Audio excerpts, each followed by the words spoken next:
नमस्कार दोस्तों, economy today 1.0 में आपका बहुत बहुत स्वागत है। सरकार के गिरते हुए टैक्स कलेक्शन को किस रूप में देखा जाए? सच बात तो यह है कि इनकम टैक्स हो या जीएसटी हो या बाकी टैक्सेस हो, उनके अंदर जो भारी गिरावट आई है उसको लेके एक हड़कंप सा मचा हुआ है पूरे की पूरी सरकार में। अगर 2.5-3 लाख करोड़ का आरबीआई का डिविडेंड इसको ना मिलता, जो हर साल अब मोटा मोटा माल जो आरबीआई बिना मतलब नोट छाप के दे रहा है मोदी सरकार को, तो मोदी सरकार तो एक किस्म से सूप में पड़ी है। सूप मतलब खाई में पड़ी हुई है। एक बात बड़ी क्लियर हो गई इन चीजों से कि जो लोग हैं, लोगों के पास पैसा नहीं है, वो पैसा खर्च नहीं कर पा रहे हैं। होंगे तो खर्च करेंगे ना, क्योंकि जो भी तरक्की आपको दिखाई जा रही है देश के अंदर जीडीपी ग्रोथ के द्वारा, वो चंद हाथों की तरक्की है सिर्फ। बाकी लोगों के पास तो पैसे ही नहीं है। हालात ऐसे हैं कि 75% ऑफ इंडिया तो आज की डेट पे $1,1200 की पर कैपिटा इनकम पे जी रहा है। भले ही हम $2700 का पूरा इंडिया का दिखा रहे हैं, लेकिन 75% ऑफ इंडिया $1200 पे जी रहा है साल में, यानी कि $100 आपका कह सकते हैं कि पर मंथ। अब आज के इकोनॉमिक जो न्यूज़ है वो भी यही कह रही हैं कि द हायर डिविडेंड जो कि आरबीआई 2.5-3 लाख करोड़ दे रहा है नोट छाप छाप के, बिना मतलब के दिए जा रहा है साहब, वो सरकार की जान बचा रहा है। अदरवाइज सरकार तो बहुत पेशोपेश में है इस time. Tax revenue is very very weak. और सरकार ने सोचा था कि मैं जीएसटी के रेट कट कर दूंगी तो लोग उछल उछल कर चीजों को खरीदेंगे।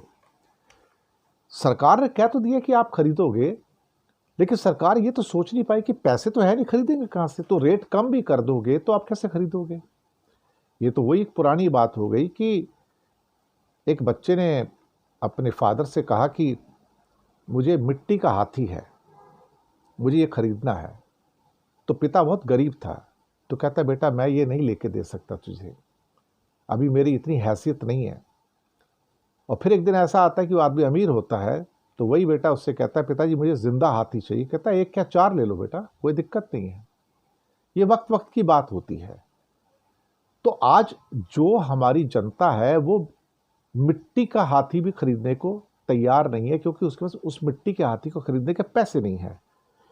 ये बात सरकार को अब अंदर से चुभनी शुरू हो गई है कि लोग अगर सामान नहीं खरीद रहे हैं तो इसका मतलब पैसे नहीं है।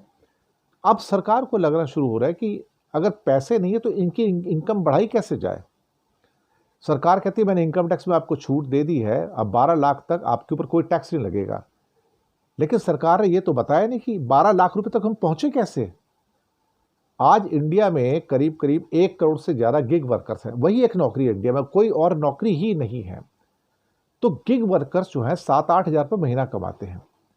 जो 7-8 हज़ार महीना मतलब साल की इनकम 1 लाख रुपए है। सरकार कहती है मैंने 12 लाख की छूट दी है। तो 12 लाख सैलरी कौन दे रहा है इंडिया में? किसी को। यानी कि 1 लाख रुपए महीना सैलरी किसको मिल रही है? आपने देखा किसी को मिलते हुए क्या? जब नौकरी ही नहीं है तो फिर वो 12 लाख की छूट का मतलब क्या रहता है? आप 15 लाख भी कर दोगे तो भी सेम है, 20 लाख कर दोगे तो भी सेम है। जो हायर ब्रैकेट वाले वही तो पैसे दे रहे हैं, और तो कोई भी नहीं देगा यहां पर। ऊपर से चीजें महंगी इसलिए होती चली जा रही है क्योंकि $3600 बिलियन के हमारे जीडीपी के अंदर, इकोनॉमी के अंदर $900 बिलियन से ज्यादा जो 1/4 है वो इंपोर्ट होता है। उस हर चीज महंगी है इंपोर्ट की। तो इंपोर्ट की चीज महंगी है तो आप जो भी चीज खरीदोगे घर के अंदर, फर्नीचर लो, लैपटॉप लो, मोबाइल लो, कैमरा लो, या फिर माइक्रोवेव लो, पंखा लो, मिक्सर ग्राइंडर लो, चादर लो, तकिया लो, हर चीज ही महंगी है। सब तो चाइना का माल है। तो डॉलर महंगा हुआ तो सब चीजें महंगी हो गई। लेकिन क्या कोई सुनता है क्या? इनकम नहीं बढ़ रही ना। जब इनकम नहीं बढ़ रही है तो आप तक ये बातें पहुंचाएगा कौन? अल्टीमेटली कोई भी नहीं। तो इकोनॉमी की जो स्थिति है वो टैक्स कलेक्शन को लेके बहुत ही ज्यादा नाजुक हो गई है। जैसे कि एक एग्जांपल के तौर पर हमारे जो डायमंड एक्सपोर्ट्स थे अमेरिका को, वो आज की खबर है कि वो 50% हो गए हैं। यानी कि अब आधे भी नहीं जा पा रहे हैं जितने हमारे नॉर्मल कोर्स में कई बिलियन डॉलर के जाते थे। इसका मतलब है कि जॉब्स नहीं है। अब वो 50% प्रोडक्शन कट हो गया अमेरिका का जो डायमंड का था, अगर वो कट हो जाता है तो जो हमारे कारीगर हैं, जो बेचारों 10-20 हज़ार रुपये महीना मिलता होगा, 20-25 हज़ार रुपये, अब वो क्या करेंगे भाई? वो खाली बैठे हैं, उनके पास इनकम नहीं है। जब उनके पास इनकम ही नहीं है तो आप सर्वाइव कैसे करोगे? तो समस्या मल्टीपल हो रही है कि टैक्स कलेक्शन लो है क्योंकि लोगों के पास इनकम नहीं है। इनकम नहीं है तो खरीदारी नहीं कर रहे। जीएसटी के डेटा 1,75,000 करोड़ के ऊपर आके रुके हुए हैं। अब हो सकता है आने वाले महीनों में उससे भी कम हो जाए। तो जो बूस्ट की संभावना जो देख रहे थे मोदी जी कि मैं जीएसटी कम कर दूंगा तो लोग खरीदेंगे, लेकिन जो मूल समस्या थी कि इनकम ही नहीं है तो खरीदेंगे कहाँ से भाई? वो तो मिट्टी का हाथी खरीदने को तैयार नहीं है, मिट्टी का खिलौना खरीदने को तैयार नहीं, क्योंकि जेब में मिट्टी का खिलौना खरीदने को पैसे नहीं है तो आपकी कंजप्शन बूस्ट कहाँ से आएगा? बेसिक समस्या है ये। शुक्रिया आपका बहुत बहुत, और चैनल इकोनॉमी टुडे 1.0 को सब्सक्राइब ज़रूर कीजिएगा। धन्यवाद आप सबका।